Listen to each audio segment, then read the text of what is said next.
Our academic and applied esports program provides our competitive gamers a national stage to compete with other Division One universities. Our academic objective allows us to use esports to foster innovative interdisciplinary connections. Esports right now is an ever expanding career field, and having the opportunity to showcase its many facets through education is really inspiring.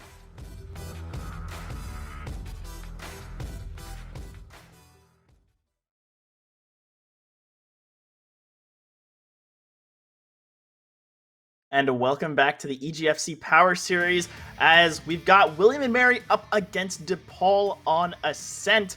I'm honestly pretty excited. Again, we saw the other two teams in the group just before Wichita doing very, very well against Marquette. Now we'll have to see what William and Mary and DePaul have to say in their first game of the day. So we don't have much to go on for these teams. Have they played a match before this? I'm not sure. I don't believe so, right?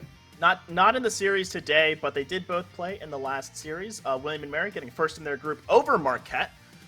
So a little bit of history from last December, where William and Mary, they were a pretty strong team, and DePaul just not quite strong enough in their group, where they were beaten by University of South Florida and Florida State, two other rather strong programs. So they're really looking to make it out of the group stage this time around and really show us what they are made of. But as far as we have statistically, it does look like William and Mary do go into this match with a little bit of statistical advantage. But we don't know how they're going to play here on Ascent, and that could make a very big difference depending on how these map bans went.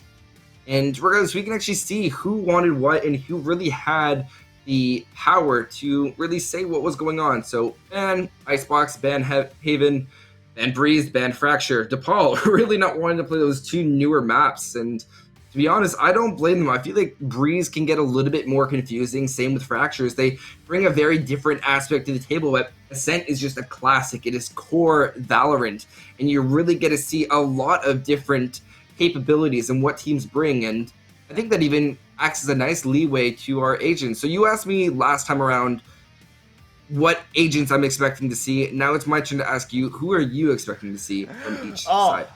On Ascent, I mean, honestly, I'm expecting it.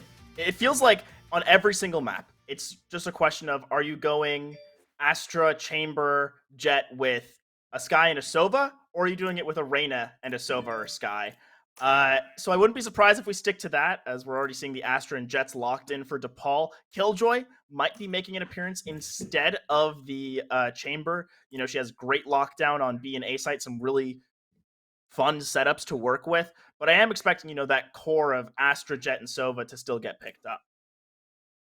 Interesting KO on both sides. Now, it would make sense because of the small area that you do see here on Ascent, and his ability to throw his knife and just completely disable that area, and it is a circular dome, so let's say you have a close wall. Oh. I'll let you take that one away. I'll let you go ahead. We get the Killjoy and the KO locked in, so we are still seeing the double initiator for William and Mary, but I'm just really excited. I'm so excited for this KO. Is Neon allowed? KO's allowed from my understanding. Oh, no, Neon. Sorry, Neon. Neon, yes, I believe Neon is allowed. She's been out for over not over a month, but over 2 to 3 weeks, I believe. So does have that time. So it's only a 3-week minimum. Is this a mirrored lineup to be in games? So yeah, it looks like we do have a mirrored lineup from these teams, going with that Killjoy and the KO. So subverting my expectations, not any Sky or Chamber play, but still very, very fun. I like this so far. I feel like having a mirrored lineup, especially with the KO, counting the KO, Astra, it looks like it's going to be a game not of being able to outplay your opponents, but to cancel out the utility in a lot of cases. And I think it's always my favorite thing when you see two different lockdowns going on at the exact same time, and it becomes a rush to who's going to be able to take out the opponent faster. It turns into such a game of deathmatch that you have to drop everything and go for those kills or go get rid of the opponent's lockdown. Otherwise, everyone vacates the area, and that's just the chaos that I love to see and commentate.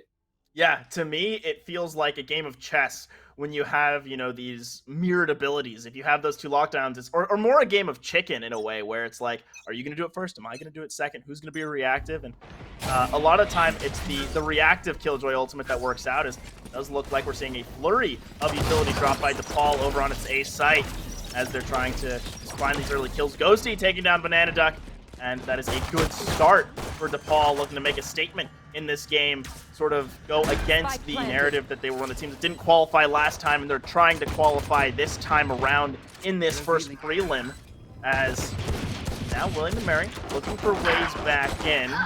Some nice chip damage coming through. Jelly and Sago finding some kills for DePaul as this flurry of back and forth, all in favor of DePaul, and just Hazmat going down to Nest, as DePaul, very, very strong first round on this attack. It was really aggressive, and they really sprung onto their opponents, but it wasn't like they sent it like there was no tomorrow. There was still that contingency in place.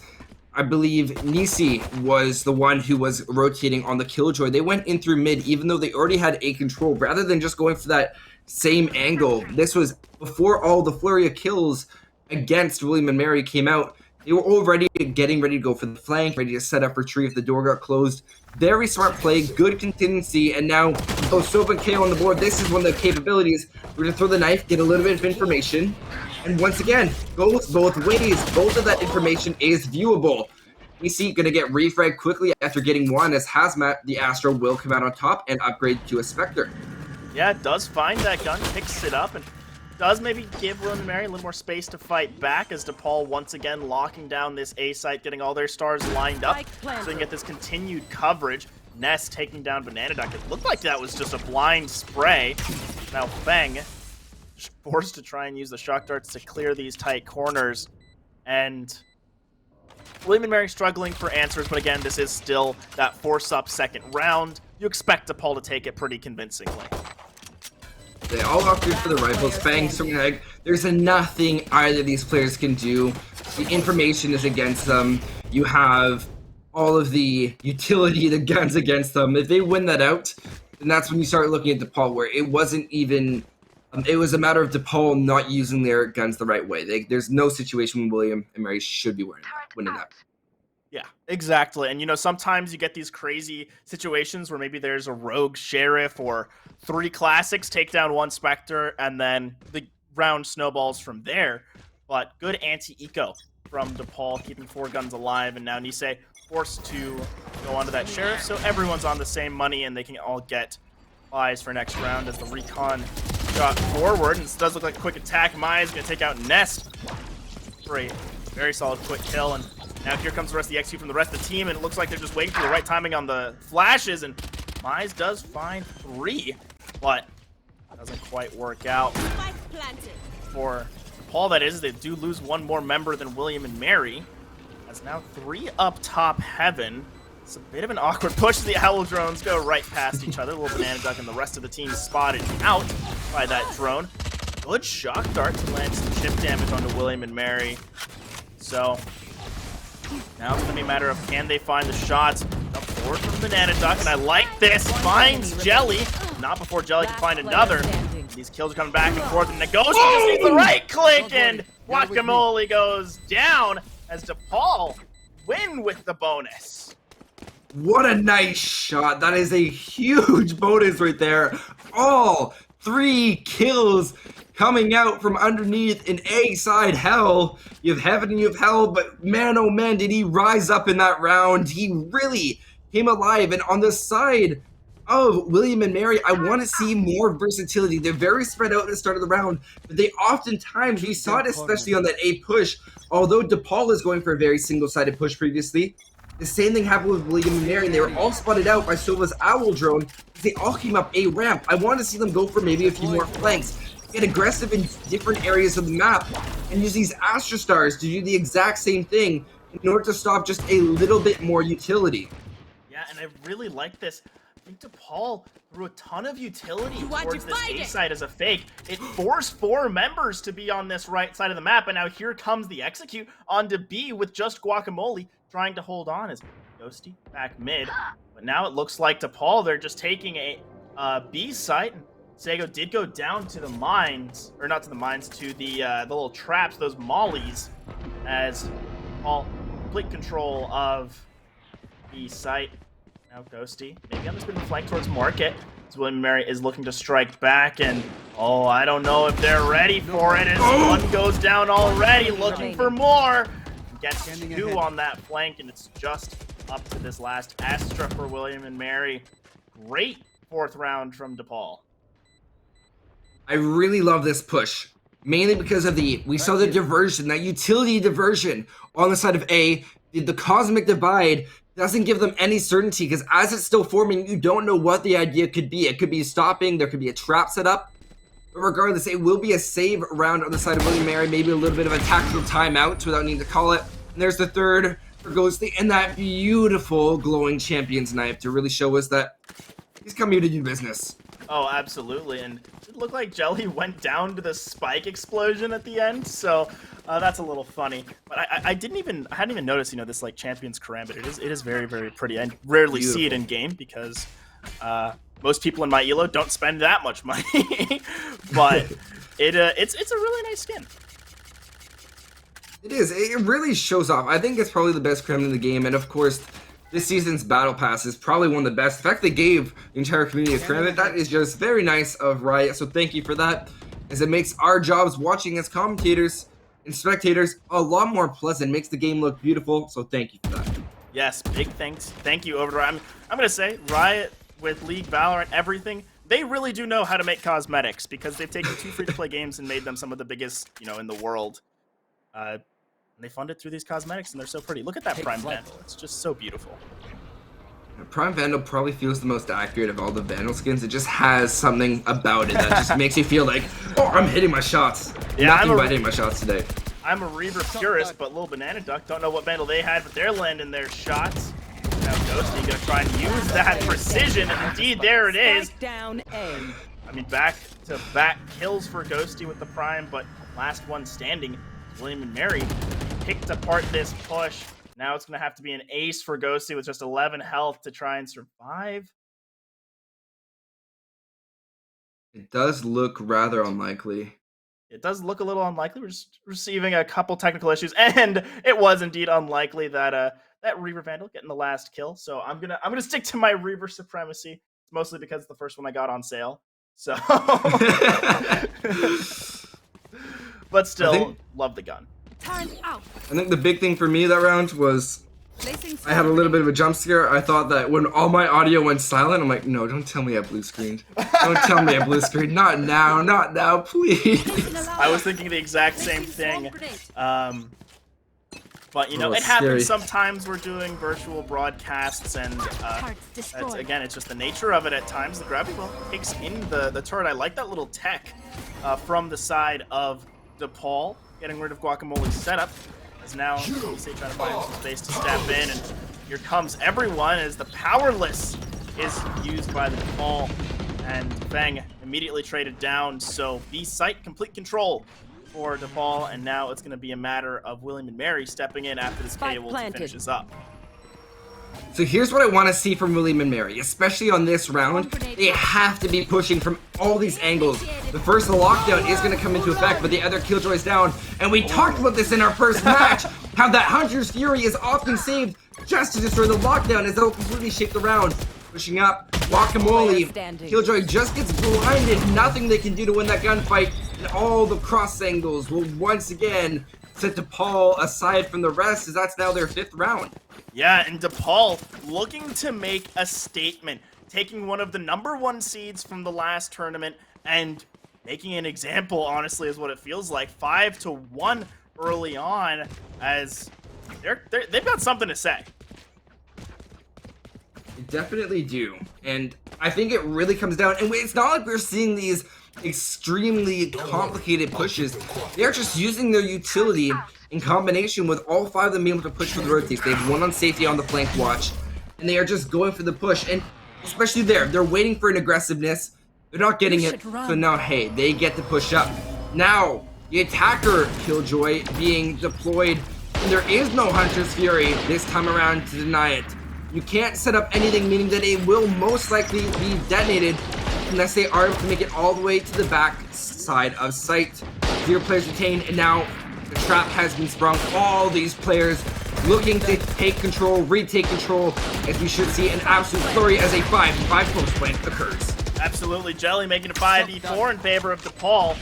Now the kills start coming through, some nice chip damage down below, as that owl drone did give a lot of vision, but not exactly the gun power for William and Mary to make it work, as Nest goes mad, and Nisei finds the last kill. DePaul, good anti-eco, despite a lot of resources being used on both sides.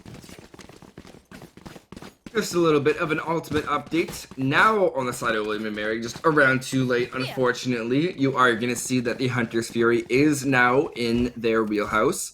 You also have on the side of DePaul, they have the Blade Storm from Jet, and both sides have the Cosmic Divide ready and waiting, and that could make a very big difference in this game.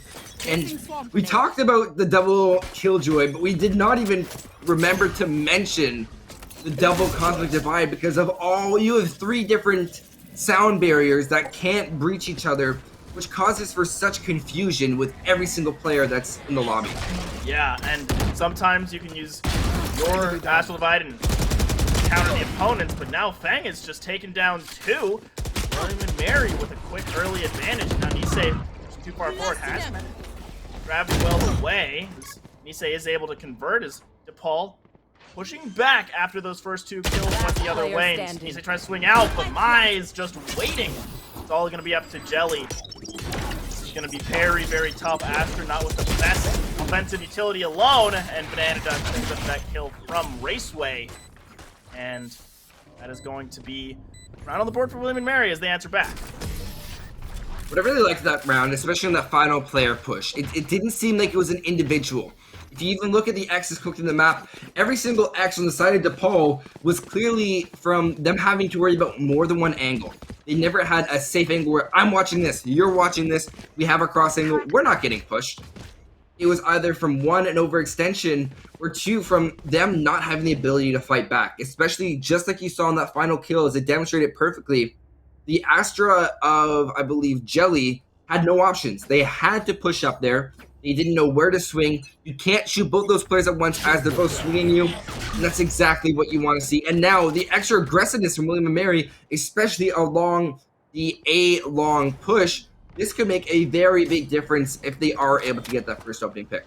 Yeah, I like that KO early push-up, sort of give you the heads up if it is going to be a hit towards this A site.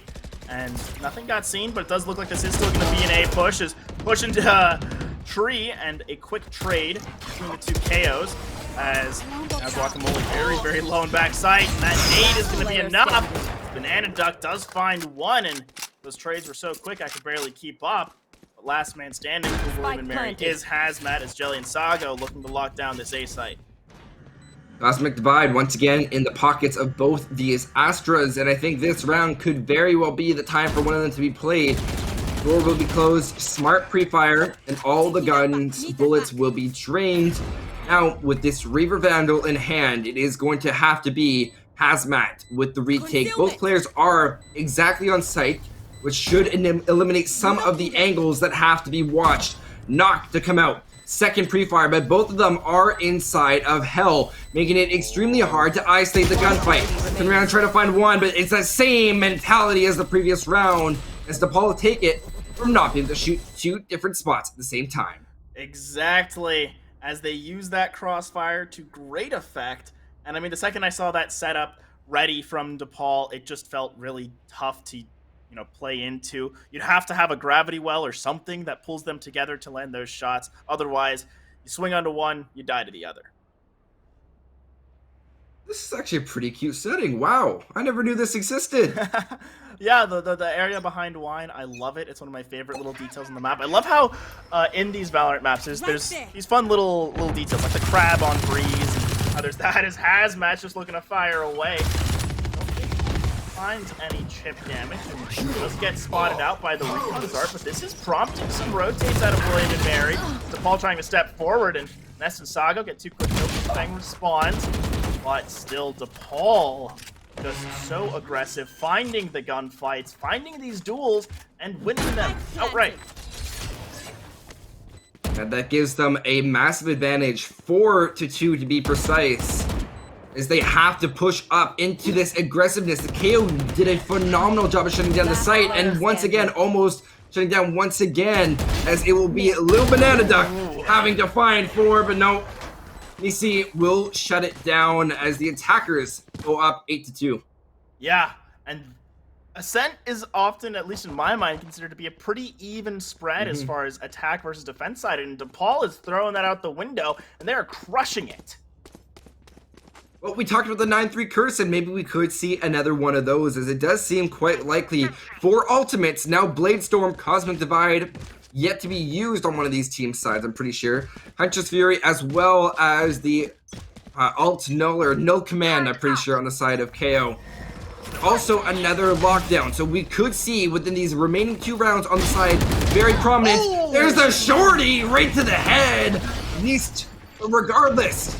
There's the lockdown. No way to shut it down. They have the Hunter's Fury if they do opt to do so, but with 5 seconds remaining, it does look like they will opt to go for a full rotate all the way around. Oh, and Hazmat heard it, but Nisei too quick on those 2 kills, as now Little Banana Duck gonna have to do a lot with this Blade Storm. Gonna run into 3 mid, as this is gonna be so tough, and runs out of knives.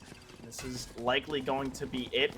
Mary likely hitting another round. Tries to take the fight against Jelly, but that Phantom too strong for the Classic. And Nisei with the 3K. He's going to find Fang and DePaul.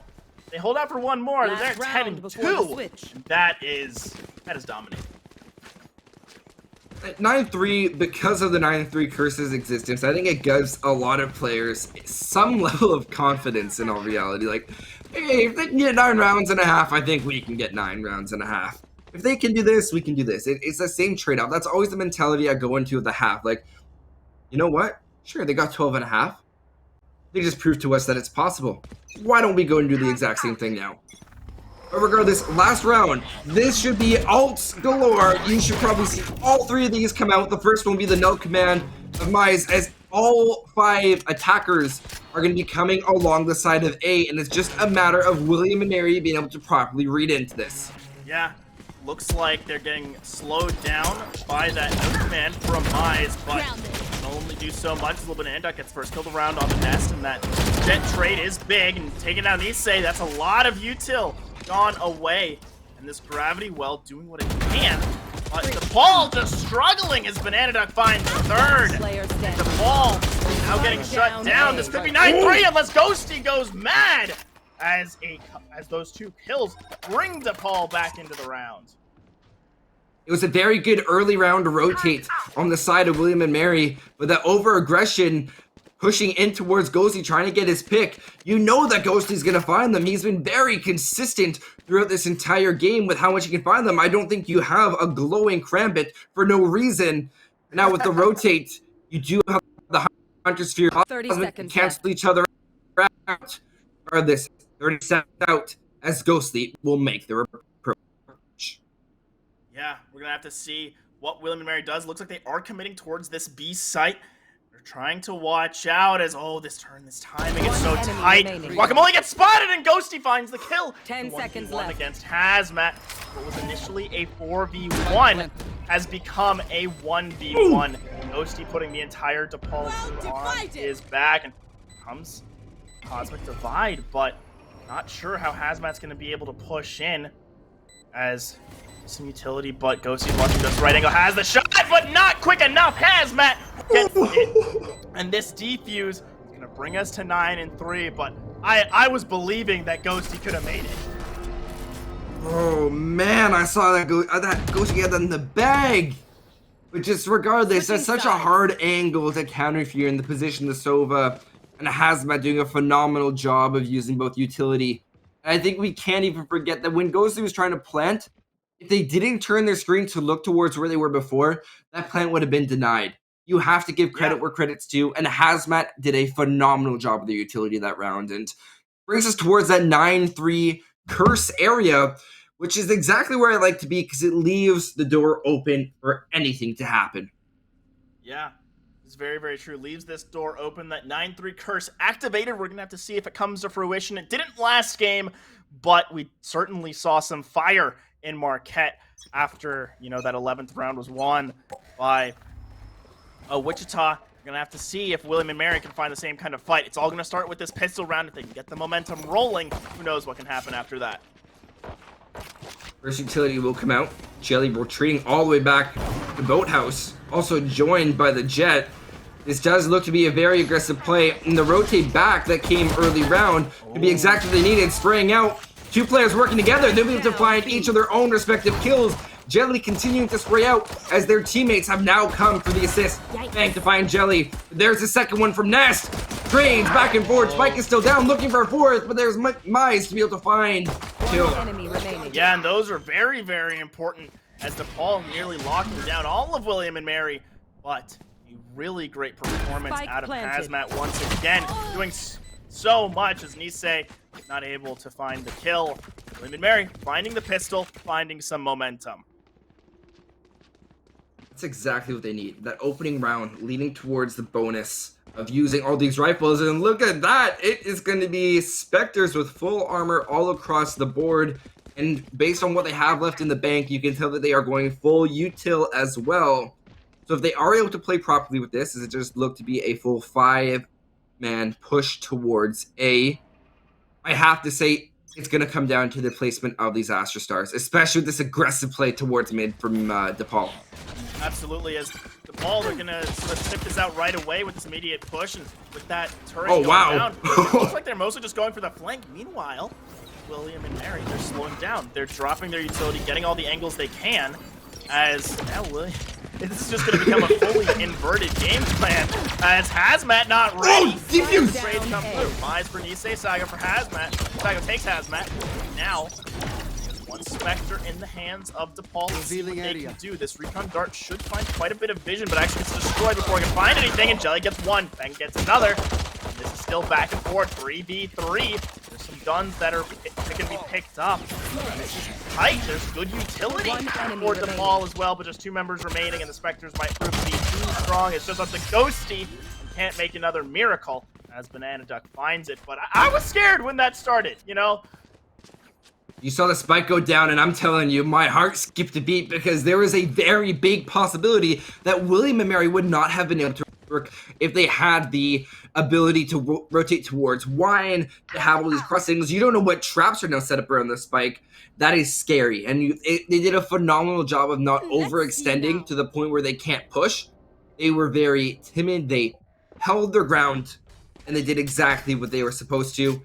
And now, we're hurtling towards the 5-9, looking to make it 4-9, and this could be very possible. And all these stars are allowing for a flurry of kills, but no, they'll be able to escape their lives, as I believe only Jet and possibly KO took a substantial amount of damage.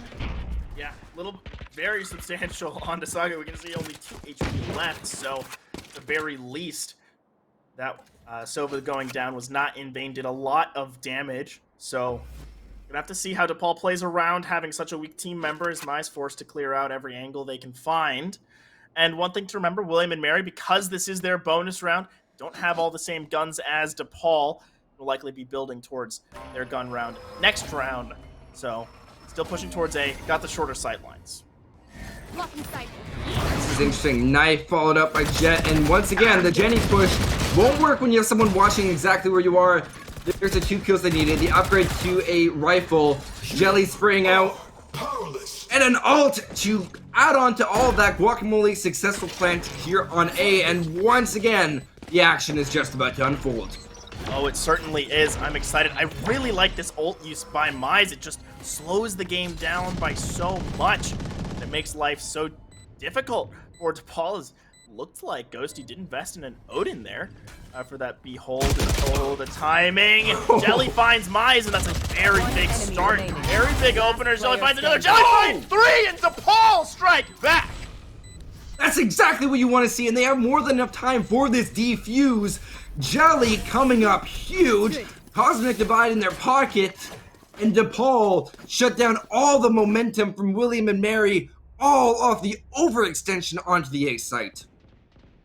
Oh my goodness. I mean, just Very, very well done off that retake, because it felt like William and Mary was in control. Sure, they didn't have the same guns, but they certainly had quite a bit of control. As now DePaul off of that last round. I mean, Jelly, just what a performance to bring it back. Alarm bot out. I wasn't expecting that. It seemed like William and Mary had that in the bag, but clearly not. We also have to take into consideration that they were on a partial save. That was the bonus round. It was always supposed to go the way of DePaul. But there's 2 from Hazmat. That could easily open up the round for William and Mary, as Mize will even be able to shut down the Blade Storm nest. Now all the players remaining on DePaul will have to find a kill respectively, but no. Here's the Jet. Saigo. Last one with the Spectre. Looking to find one. But there's the problem with the Spectre, those long ranges. It's so hard to find those frags, and you can see exactly why there. That it is. It's very, very difficult to try and challenge a Phantom at range. And DePaul, it was a great round to win, but now they've just been reset. So going to be in a tough spot economically. Going to get a couple Spectres or maybe some Sheriffs dropped around the team, as really the idea is, I think, get a couple guns out of William and Mary's hands, impact their economy, as William and Mary looking to be in a pretty good spot. As well, yes, DePaul is in double digits. William and Mary can start to string these together. They can tighten that gap. If they keep this 3-to-1 ratio of win 3, lose 1, they should be back in this. That brings them up to 9, and they get to 11, and they get up to 12, and they get up to 12 overtime. So just keep that 3-to-1 round ratio, and you're all set. But of course, me saying those words makes it sound a lot easier than it actually is, and they have to win these gunfights. Just like this opening one, smart shots through the wall, and Guacamole will be able to do a good bit of damage to the Sova on DePaul. Yeah, that was beautiful, honestly. It got like maybe 2 pixels to work with and made the wall bang happen. Now Ghosty so far forward, not going to be able to do anything. Guacamole finishes off the kill. Now the rest of DePaul going to rotate, but honestly, very little that they can do. Nisei, just a classic, and Hazmat gonna find Nest. Is gotta check your corners, buddy, especially when you're the gunner on the team. And Jelly, the next DePaul. It's just Sago, and Lil Banana Duck will happily take that kill. It will be to get their next round, and they have the eco. Even on the side of DePaul still, we're seeing that some of these players, while they have enough, is not necessarily enough for them to go for example, a full buy onto a Vandal or a Phantom, with Jelly opting for the Guardian. But hey, the Guardian is still a very capable gun. You hit your headshots, it might as well be a Vandal. Just saying, or there's a reason why people will pick the Guardian over a Marshall in some instances. But it speaks for itself, and I think Jelly, as we've seen time and time again, will be able to prove that this round. Yeah, I'm going to say, sometimes when you land that headshot on the Guardian, it is just one of the most satisfying things in the world. And You should now we're run. about to see how they approach. There's the lockdown committed. We've got this beautiful bird's eye view. Sago looking to slow it down as, a good use of the knife and the grenade to shut down this push, but that Cosmic Divide committed by William and Mary is very tough to push into, as it looks like DePaul are just waiting and letting the rotates come through. They have to wait this out. They have no options. They have the pings through, but that's not going to work because you still have that Cosmic Divide that goes all the way down. So even if they did line up the shots, bullets can't penetrate it, unfortunately. Now, 4-5, William and Mary with the advantage. Awkward in the side of the nest. Flash will not be successful as they will be able to hit that shot. How did they land that? Nisi pushing up. Now the counter Cosmic Divide that we talked about earlier will prove that these last 2 players are stuck inside of Wine. Waiting. The Hunter's Fury. Exactly what you want to see. Swinging out, looking for the kill. Goes to find one. Finding the second as well. And there you go. The defuse. Cutting it close. They will have it with 0.91 seconds. And DePaul going up to 11. Yeah, Nepal going up to 11. We're at a gas station. Got the 7-11 score line. As, what a round, as it looks like William and Mary, they can't quite hold the 3-to-1 ratio. DePaul forcing that 2-to-1 ratio. And DePaul will come out on top if it stays that way. As once again, they're running into a similar problem as last time. They win the round, but it's very costly. And they can't carry over as many guns, as much weaponry as they would like to. But on the other hand, William and Mary, they've got a full bank and they can likely work with this. Be another explosive round. Oh, as Nest! Nest will be able to find one, but quickly refragged, and it'll be 2 frags actually going the way of William and Mary. Ghostly also getting aggressive here, as that will further hurt their man advantage, but there's the refrag with the Bulldog, and there's no denying how lethal it is being able to use that burst fire is through the wall now. Saga to find a second one, and now Lonesome Killjoy Guacamole is gonna have to find 2. KO already very lit up, swinging around, not gonna be able to find those shots. However, really need that kill, as the fragment will not be able to find any damage whatsoever. Nisi with the Odin to find it. Quickly, while we're on the topic, we just lost 7-Eleven. Match Best point. days to go to 7-Eleven is actually July 11th, which is 7-Eleven. You can get yourself a free slushie. Man, I didn't know that, honestly. I thought it might have been free Slurpee Day on July 11th. I just always knew it as my dad's birthday. So maybe he can get a free Slurpee on his birthday. Free Slurpee. Maybe they'll upgrade. Instead of a small, he gets a medium because it's his birthday too. Another bonus. Ooh, now that'd be nice. You remember like the promotional, and it was bring your own cup, and people were bringing like KFC yes. chicken buckets, and people were filling up like giant hats and stuff. I remember I saw a picture and someone brought a kiddie pool as he's just firing away. I know there's some crazy stuff that people do when they hear size of a large. I can bring my own cup. I'll bring a whole kiddie pool.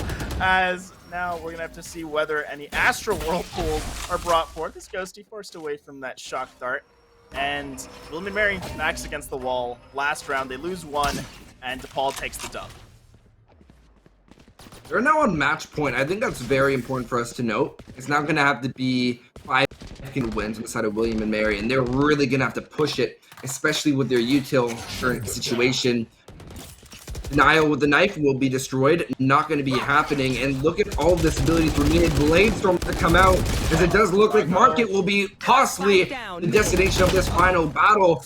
Swinging right around, caught on the rotate Hazmat to find Ghostly. And now 40 seconds remaining. William and Mary at the disadvantage, as Guacamole has been the one to rotate in towards mid.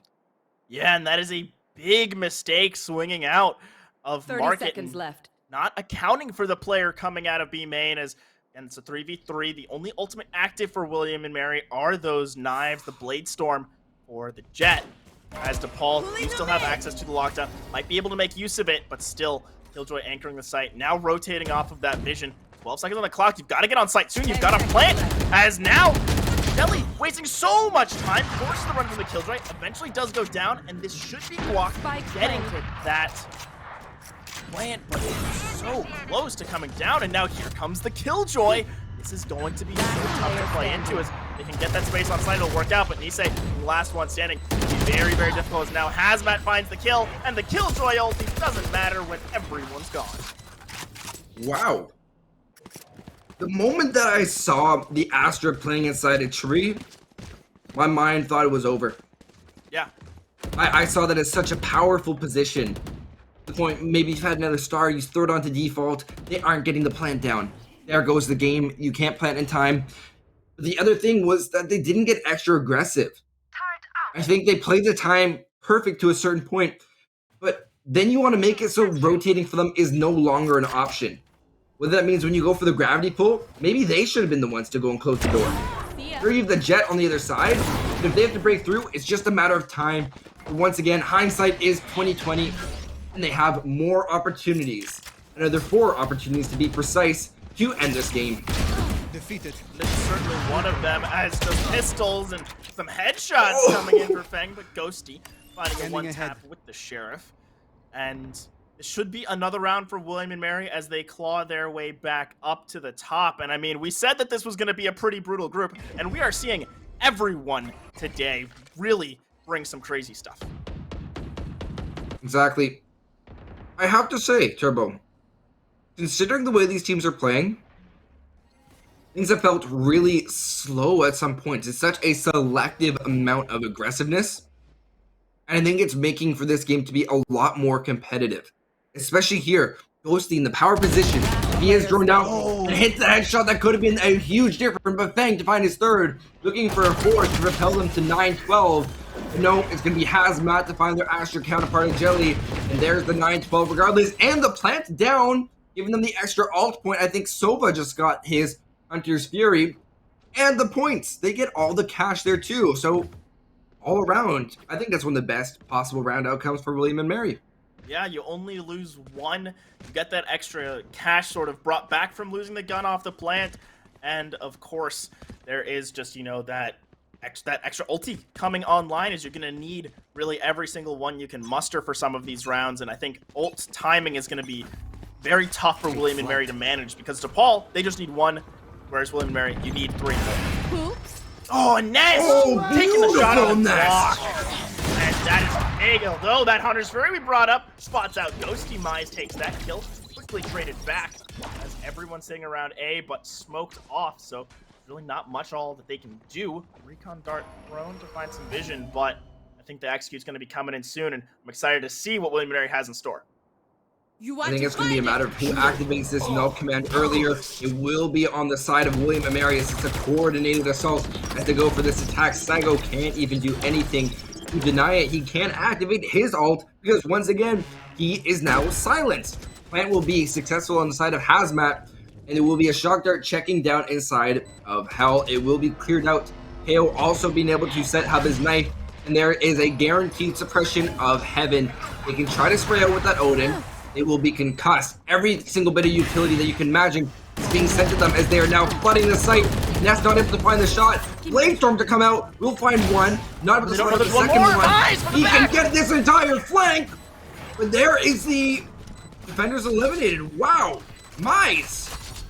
Nearly the ace there. Mize nearly with the ace, and DePaul not checking for him.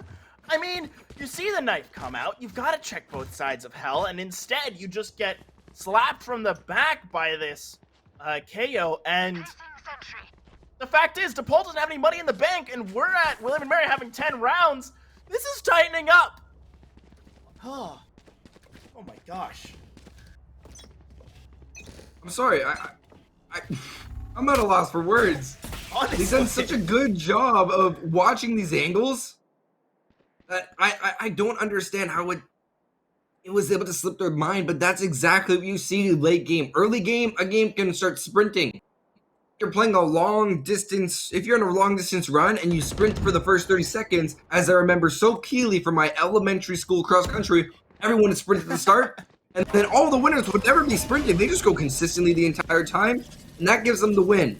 And so maybe that could be exactly what William and Mary needs to propel themselves to get into overtime this match. Yeah, they're looking for overtime, and they should be able to get to round 11, but we're going to have to see DePaul. They've done some crazy stuff with just sheriffs and some utility. Now have given up B site, or waiting for the retake, as Ness does make it across. Finds Fang on the run across. Don't know how that shot landed, as now here comes the push. Mize takes down Nisei, and 1-for-1 across the board. Still one rifle able to be picked up, although Mize still being that menace from last round. Swaps to the sheriff, looks for more. Ness ends up that kill. Another gun going over to the way. Oh, Ness! And another kill. Ness going crazy with the ghost. Banana Duck one. Finds Sego. Oh! And Lil Banana Duck with the last kill.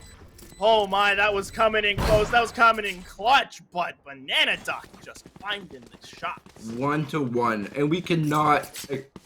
That was so clean. That's probably one that I love. The reason, one of the reasons I lie on skin, especially in the operator. When you land your shots with it, nothing feels cleaner. You feel like you have the precision. I talked about having that precision when you're using, for example, the Prime skin collection. It's the exact same with Ion. It's that futuristic aspect doesn't feel like you are controlling something that's uncontrollable that you get with Singularity, for example. You don't feel like it's uncontrollable. You feel like you're in control every inch of the Enemy mark. Yeah, absolutely.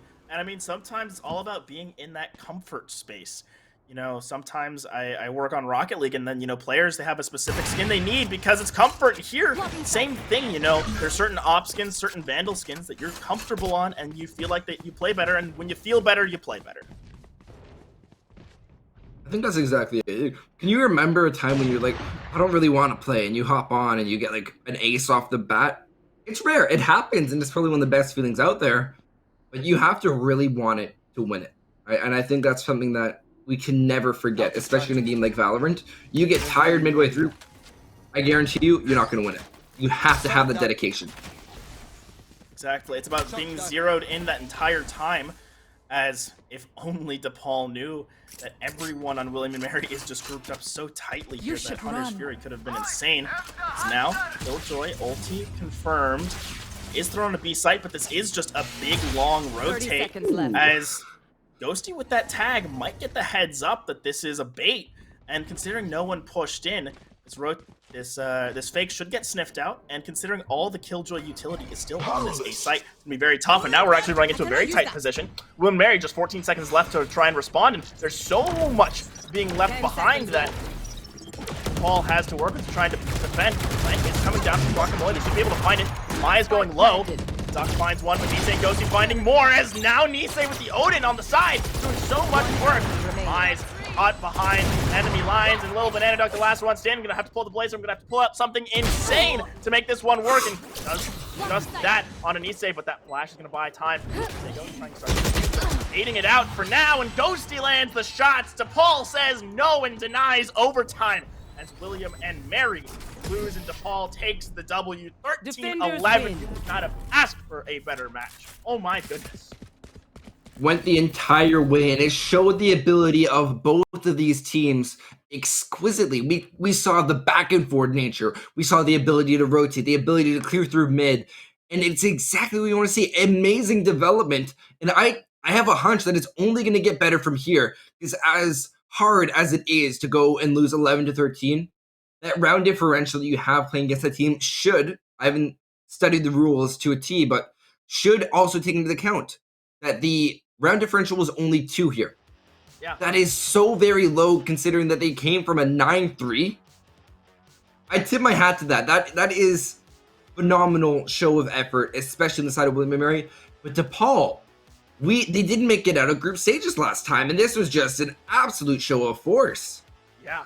I mean, when you come out being a number 3 seed out of your group the last time this series comes around, and now you take down a 1 seed, that is quite the upset going into, this thing. And obviously it's the first match of the group stage. This isn't, telling of how the entire tournament series is going to go, but DePaul making a statement with their Valorant team. They've taken that off-season time and really gone to work. Exactly. And I have to be honest, with the way that DePaul opened up this match, I would love to see how they play on a map like Breeze. I know it was banned out, and I believe it was banned out by them. I think that if you were to move this type of lineup to a map where they're able to rotate a lot more freely, or even Haven, I think would be a crazier one to see, where they have all of that. I think it would be really, really lethal, but only time will tell. So we're going to hit you guys with a really quick break. Don't go anywhere. Maybe go fill up your water. You can go do that. Go to the bathroom. I wouldn't complain. But regardless, we'll see you back here very, very soon.